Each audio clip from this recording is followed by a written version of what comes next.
Vinicius Junior, a name often found on front pages for breathtaking solo goals and world-class skills, is now making headlines for a very different reason. Not for scoring, not for a highlight reel, but for an off-the-pitch controversy that has reached such proportions that even FIFA has stepped in to investigate. At just 24 years old, in what should be the prime of his career, Vinicius has been pulled into a storm no one saw coming. Headlines like two-year ban, conflict of interest, and violation of sporting ethics are dominating the news cycle, casting a thick cloud of uncertainty over the Brazilian star's future.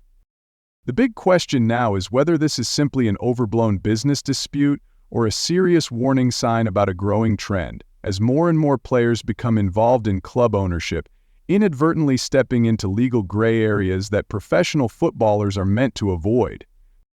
This all began not on a pitch, but behind closed doors in a legal office in Sao Paulo. Tiber Sports Holding, a Brazil-based investment company, officially filed a complaint to FIFA's Ethics Committee, claiming they were cut out of the deal when Atlético Clube de Souza do Ares, a club where Tiber held a 16.5% stake, was suddenly transferred to an entity directly linked to Vinicius Junior.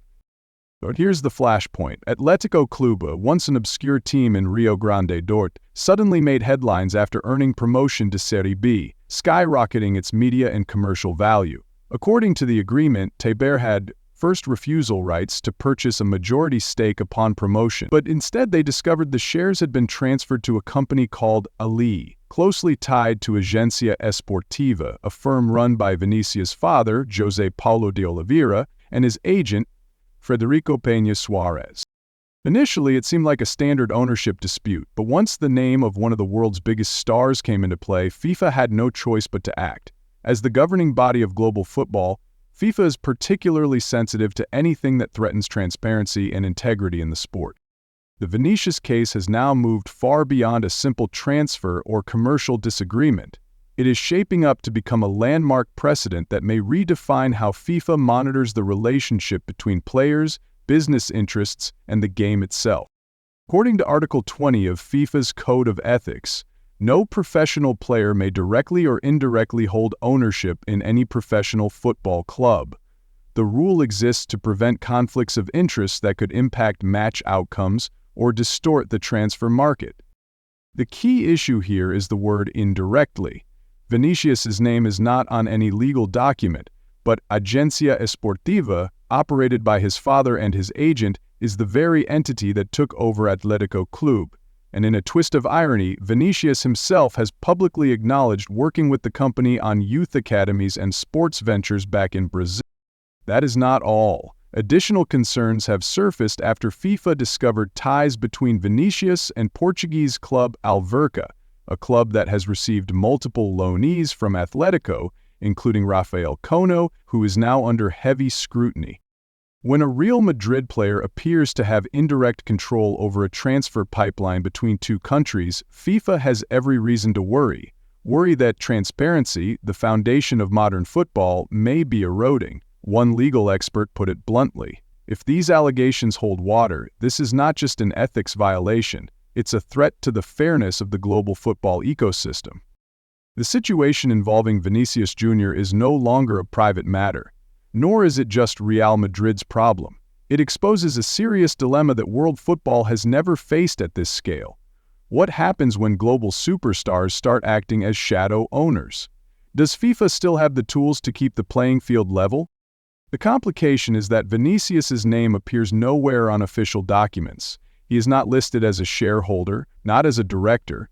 On paper, all responsibility belongs to his father, José Paulo de Oliveira, and his agent, Frederico Peña Suarez.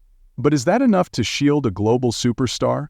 Someone who not only acknowledged his involvement in the company, but may have influenced strategic decisions? FIFA is no longer just looking at signatures. They are digging into operational control, investigating whether a player is involved in managing, directing, or profiting from football business, even indirectly. And if that link is proven, Vinicius could find himself in serious trouble. One particular piece of the puzzle raised by Tiber Sports Holding is the transfer of Renan Caio. At first glance, it may seem minor, but it serves as crucial evidence that Vinicius and his team held enough influence to coordinate the movement of players between clubs, much like a corporation managing subsidiaries. In FIFA's view, this presents a dangerous possibility, clubs becoming covert tools through which active players could manipulate football structure for personal gain. The Vinicius situation has drawn comparisons to Gerard Piqué's investment in FC Andorra, but there is a key difference. Piqué did so at the twilight of his career. Vinicius, on the other hand, is in his prime, 24 years old, with massive commercial value and global influence that extends far beyond the pitch. And that is what gives FIFA a major headache. When a player's financial and media power stretches beyond the boundaries of the field, where exactly is the line between legitimate investment and a conflict of interest? Can the statement, "I do not directly manage it," still hold weight when all evidence points in the same direction? Tiber Sports is not mincing words. In their complaint to the investigatory chamber of FIFA's Ethics Committee, they are calling for the maximum suspension under FIFA rules, up to 2 years. Their reasoning is simple. Even though Vinicius did not sign any legal documents, his substantial involvement constitutes a serious conflict of interest. That said, experts and reputable journalists such as Gianluca Di Marzio and analysts at Marca believe a severe punishment of that magnitude is unlikely. While the matter remains unresolved, this episode is opening a fiery debate about the ever-thinning line between those who play the game and those who own it. The issue is not that Vinicius Junior is a superstar. The real problem is that his case falls into a legal gray area, where the difference between willful misconduct and helping the family business has not been clearly defined. FIFA is still investigating, collecting data from Brazil and Portugal to examine every angle. No preliminary verdict has been issued, but sources close to the situation suggest the most likely outcome could be a requirement for Vinicius to fully withdraw from any related investment activities, accompanied by a significant financial penalty if evidence shows he profited from or directed any of the disputed transactions. From a public relations perspective, FIFA is in a tight spot. A 2-year suspension would not only rock Real Madrid, it could also destabilize La Liga's commercial value, harm broadcast appeal, disrupt global marketing campaigns, and most importantly, damage FIFA's image in front of a worldwide fan base. Do not forget, Vinicius is the face of many international brands. A scandal like this could trigger a domino effect, affecting clubs, leagues, sponsors, and the player himself. Still, there remains a possibility of a temporary suspension during the investigation, a protective move to safeguard FIFA's image. But for the governing body to hand down the maximum ban requested by Tiber Sports Holding, they will need hard evidence that Vinicius had command, decision-making authority, or direct financial benefit from the deals under scrutiny. All things considered, the 2-year ban may be more of a psychological pressure tactic than a realistic outcome. Yet what cannot be denied is that Vinicius now stands at the most pivotal crossroads of his career. Between football and business, he must choose, and that choice must happen now, not later. At 24 years old, a 2-year ban would rob him of his most crucial peak years, the ideal blend of physicality, skill, and experience for any attacking player. A prolonged absence from elite football would not only diminish his form but also allow peers like Kylian Mbappe, Erling Haaland, Jamal Musiala, or Jude Bellingham to surge ahead in the race for glory. Let us not forget the Ballon d'Or in 2024 was within touching distance for Vinicius until it was snatched away in a fashion many Madridistas deemed unfair.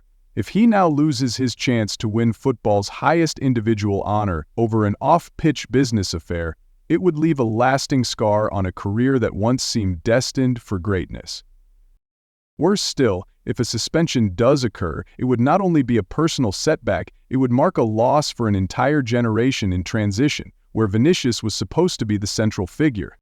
On the flip side, this saga serves as a stark warning to the entire football world. When players are not just athletes but also brand ambassadors, entrepreneurs, and investors in football clubs, the boundary between professionalism and conflict of interest has never been thinner.